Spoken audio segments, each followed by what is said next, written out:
When you hear about AI in healthcare, you think about the rewards or you think about real to actually saving lives.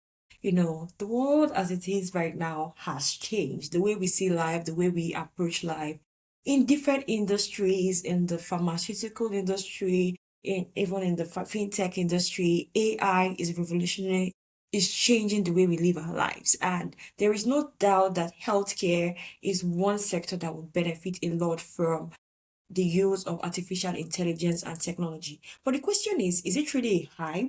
Is it a hope or is it something that is happening right now? Stay tuned. My name is Ezinne Aso and I'm the host of the HSB Talk series. Here we expose what it means to really thrive in running a successful healthcare business. Recently, I graduated from the Johns Hopkins University with an MBA program focused on health, technology, and innovation, and I'm well positioned to share with you on how you can succeed in your business and running in terms of strategy and how you can better streamline your operational efficiencies to improve your profitability in your healthcare business.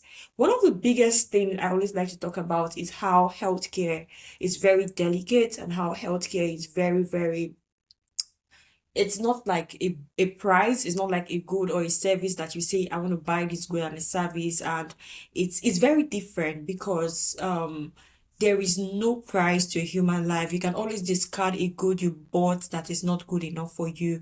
But when it comes to healthcare, it's very delicate because we are dealing with human lives here. And that's why the use of artificial intelligence has brought a lot of, different thoughts from different people about how do we even approach, the use of AI and how do we regulate the use of AI, the ethics behind the use of AI for healthcare services in different part of the world. Last year, it was said that an AI system outperformed radiologists in detecting breast cancer in a large UK trial. Is this the beginning of what we have been waiting for? How we can reduce the burden on physicians and healthcare practitioners? Or is this the beginning of how do we revolutionize the educational system in terms of catering for both providers and care providers, in upskilling them on how to use AI systems to optimize their workflow? Today, we'll be exploring how AI is making a difference, the challenges, and what the future looks like for AI.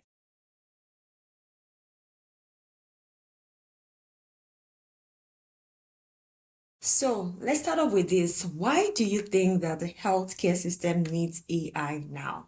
There are so many reasons why we need to incorporate AI and technology into our healthcare system. We all know what's happening right now in terms of funding. The rising cost of healthcare globally is putting a lot of pressure on not just healthcare system, but more so the patient, right? Patient have to, spend a lot of time, spend a lot of resources in assessing care. Just take, for example, a couple of weeks ago, I was speaking with my mom and she had, gone to the hospital to do a certain test as recommended by her doctor. However, because of the large volume of patients who attend that clinic, she was given an appointment date of 2 months post her, first initial meeting with a doctor. And when she told me about, because I was asking her, she told me that she had to go to the clinic that day just to see and give the test result to her patient. I was actually very shocked because I feel like we are living in a time and age where patients should be able to interpret their test result without even needing a physician, right? But the truth is the adoption has really slowed down. I know for someone like my mom who had to go see her doctor 2 months after she had, done a particular test that was recommended by the doctor, it kept me thinking, right? Because perhaps this was a very serious medical condition. Perhaps this was something she needed urgent care after seeing the result. She would still have had to wait for 2 months to see her doctor. And so you see how AI and technology can actually help and impact the patient well-being and also their quality of care that they can receive. Because I believe right now with an artificial intelligence tool, a patient should be able to interpret their test results without even having to go to their doctor or even hospital system may be able to, imbibe the use of this AI system to aid their patients to be able to interpret their test results better and faster. Another reason why healthcare needs AI now is staffing shortage. And this is not just a situation in one part of the world. globally, there's been a crisis of, shortage of healthcare workers who are able to deliver healthcare services. And for many reasons, healthcare workers they work, and after a couple of years, they realize that this is no longer my thing. I want to do something different. I want to change my career.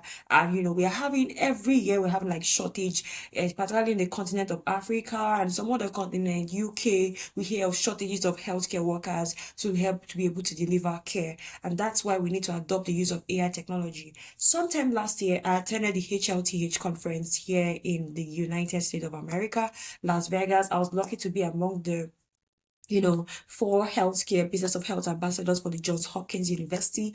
And it was a very good exposure for me to see how the United States is adopting the use of AI and technology. I believe me when I say I met over 100 startups or healthcare businesses who are adopting the use of AI to make their process and streamline their process. I recently also started a course with, Stanford University. I'm taking a specialization in AI in healthcare because I believe that's the future, and everybody really should be learning how to upskill themselves or even imbibe the use of artificial intelligence either in their healthcare, business. And this cuts across consulting, pharmaceuticals, diagnostics, medical device. Everybody needs to adopt AI. Another reason why, healthcare needs AI today is patient expect faster and personalized tech-driven care. This is not, like I just used the example of my mom, this is not a time where we keep patients waiting for months to be able to see a physician or a clinical practitioner. Now, with the use of artificial intelligence, patients can actually have care faster. I recently heard about a technology that even, can be used to scan a pregnant woman, to be able to help her to know what's happening with her baby. I was talking with a friend a couple of, weeks back who has a AI solution that by just scanning your wound, right, diabetic care, you can be able to know the level of decadence or level of damage that has been done to a tissue. And this is high tech. This is actually something that we should embrace and not run away from, because they would benefit our patient in the long. Now let's take for example how COVID-19 have accelerated the use of digital health and AI. There is no doubt that the COVID-19 pandemic was a global reset across all industries. And we've seen and we are learning how, AI helped in, drug development, developing the medicines that were going to be used to cure the pandemic, like the COVID-19 pandemic. And that's why we cannot sleep on this opportunity in scaling how AI can be used in healthcare today. Now, the big question, where is AI in healthcare and how can I begin to use and implement the use of AI in my healthcare business and in my clinical workflow? Medical imaging and diagnostics, that's one big sector that AI can be used and is currently reshaping how healthcare is being served across the globe. Medical imaging in the sense that, with the use of AI system, you can now read your scans faster. You can actually know your test results with the use of AI, because I mean, these are actually standard procedures. These are procedures that already exist, and patient can easily, there are clinical guidelines that actually should tell if somebody has high level of bilirubin or this level of within the scale, this patient has this condition. And so AI can actually now be infused into diagnostic test reading, medical imaging, and all. For example, Google AI health AI team right now has deployed a solution that has now been used in breast cancer detection. This promise is very, I mean, it's life changing, it's defining, because everybody has a Google device or a Google powered device, and now the promise is faster, and patient can now diagnose themselves earlier and have a better chance of living in terms of their condition. Another area is the area of predictive analytics and population health. Now, with AI, we can actually predict an outbreak of a disease, right? We can actually diagnose, or actually foresee what's going to happen in this area, or in, say, in maternal health, or say in cancer detection for a particular patient based on their test results. And also, outbreak can actually now be predicted based on, mathematical formula, machine learning, and AI algorithms that can be used to scan the web to tell the prevalence and the incidence of a disease based on existing data. There is no doubt that data is actually very important for AI systems to run, because AI system, particularly predictive analytics system, require the use of data. And for some economies, some continents who do not have data, we need to begin to think about how do we, get basic data that we can use to train models for our population to be able to maximize the use of AI in our healthcare system. AI also is now being used in hospital system to predict, forecast bed availability. So for example, a very big hospital system, they might want to use leverage the use of AI system to be able to, predict the availability of beds, schedule patients coming in, knowing how often patients come into their hospital, and be able to better plan, for their physicians and their healthcare practitioners who are in that system.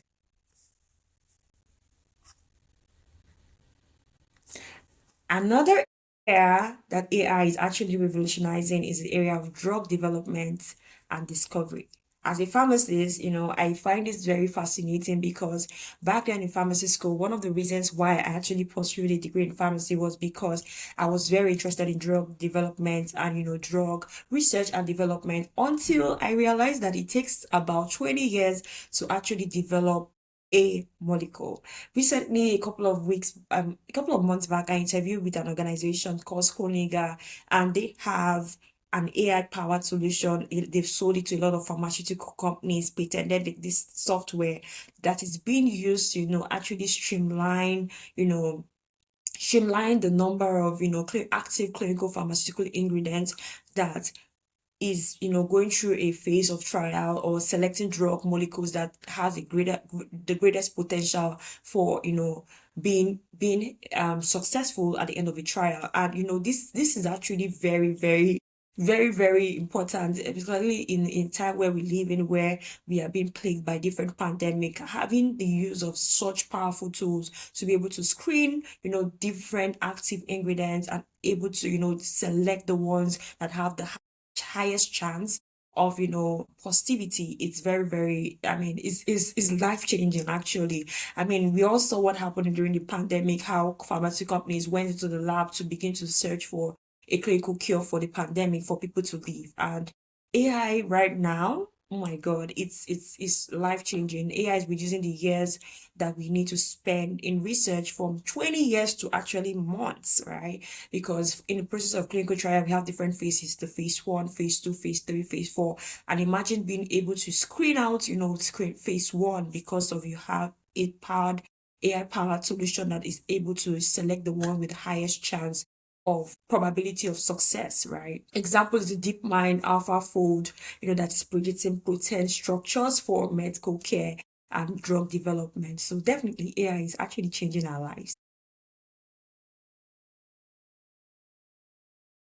So another way which AI is actually changing our life is with the patient engagement. Hospital systems, typically usually have like a front desk staff that have to schedule patients, communicate with patients, follow up with patients, check on with patients, basically schedule, how it feels sometimes when you get into the hospital, you have to go to the front desk and ask to see a particular doctor, and or but when right now with AI, we have a lot of virtual assistants and AI powered solutions that can be integrated with electronic health records of patient and hospitals, electronic medical record systems of hospitals, that can now streamline this process. Right now, with the use of chatbots, patients can actually engage with hospital systems to find out if a physician, or check in on their symptoms, share feedback with their physician, and get on spot response with the use of AI solutions. AI solutions such as Babylon Health, conversational tools, even payment tools, right? In helping, normally when you get a care, you have to go to the payment office to like get the medical code and billing. But right now with the use of AI, we can actually use these systems better. Operational efficiency is actually another area AI is actually helping us. Obviously, right now, with the use of virtual assistant and chatbots, we can actually automate some of these admin tasks that we typically do with human chatting, billing, documentation. Even when a physician is actually talking with patients, they no longer need to take note. They actually can now focus on the patient. I recently read a study where doctors are now adopting the use of AI solution to take their notes, medical writing, while they're seeing a patient. And it was a very successful study in the sense that doctors actually ascribed that they now have more time to focus on the patient than mundane tasks such as writing notes and clicking. So this is a very good one because doctors no longer need to spend time on the paperwork, but actually the patient who need their health care. Yes.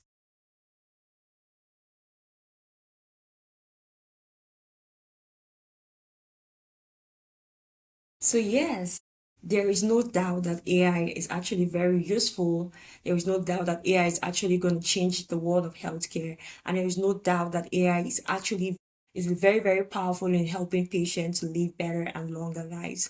So now let's talk about the challenges and the realities of healthcare and adopting AI in healthcare. Data privacy. The question is who owns the data? The patient, the physician, the hospital, or the government? In my course at Johns Hopkins University, we had this case study, in ethics of business of health, where we talked about this and we had to debate this in class back and forth, talking about who actually owns this data. One of the things we realize is that, at the end of the day, the data belongs to the patient. Some people we have a school of thought that the data actually belongs to the healthcare system because the healthcare system would be the one to take care of the patient and make sure that the patient is fine. However, I beg to differ. I am the owner of the data, right? And I should be the one who is in charge of my data. We see now that because of the adoption of AI and technology, hospital systems no longer want to give the patient their data because they fear that patient might actually take the autonomy of care. And this can actually debilitate, the state and, have the prestige of the medical profession, and, it's a dicey one because hospitals would have to bear the liability of the use of AI in interpreting patient data if patient's care gets compromised or is affected negatively. Nobody talks about the positive side, but the negative side. And with all the medical liabilities we have right now, the hospital system need to tread carefully in terms of how they interpret data, that is data using AI system for patient care. Bias in algorithm. There's no, I mean, recently in my course with Stanford, I'm beginning to learn because I'm doing some machine learning on the spot for AI in healthcare.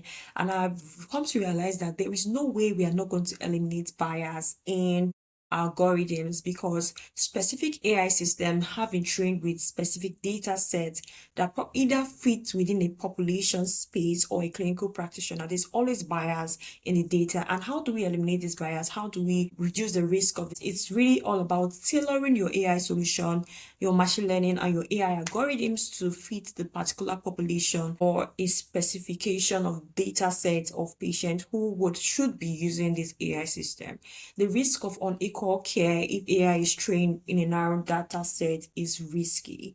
Imagine a Caucasian patient being treated with data that is gotten from Black patients, and because of the different social economic factors, environmental factors, and social determinants of health, that may not be the best way to go. And that's why this is a challenge in scaling AI solutions from one market to another. Another important, challenge we all need to be mindful of in terms of adopting AI solutions is integration issues, right?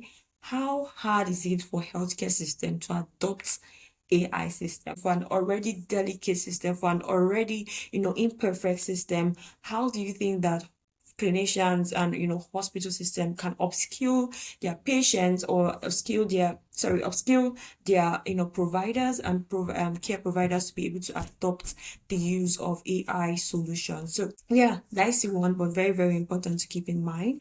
Another one which we need to keep in mind is the regulation and trust. AI is fairly new in healthcare system, and we do not have a lot of regulatory bodies that are well skilled to train and to regulate this important system. I can speak to the continent of Africa because I'm an African woman. I don't know so many AI solutions in the continent, and with an already struggling regulatory landscape for healthcare, how do we begin to upskill the regulatory bodies to be able to, leverage the use of AI solutions in terms of, delivery of care, also the hospital systems, making sure that they are not just deploying AI system or using patient data. There was recently a lawsuit in one country that I would not mention, where a very big hospital system, where they were caught selling patient data, genetic data. I mean, and that is very bad because I, as a patient, if I come to you to for care, I don't expect you to sell my data to, for anything, for any reason. So that goes back to the question, who actually owns this data? Is it the healthcare system? And what happens after a patient dies? Do you throw this data away or do you maintain it in the healthcare system? This is a big ball of ethics of use of adoption of AI and technology in healthcare system. Recently there's been a lot of another challenge is also the challenge of cyber security, right? There's been a lot of breach in data, right, for large healthcare system across the world, where we hear that, oh, patient data have leaked into the population. And with the use of AI system, it's very, very critical that we begin to think about, how do we secure patients data? In what platforms do we secure patient? Can we even trust the platforms that we give our data to? Can I trust the app that I use to interact with, to share my how I feel in my body? Can I trust them to keep my data? So yeah, I mean, hype versus reality. AI is not magic. It's only as good as the data that we get from it.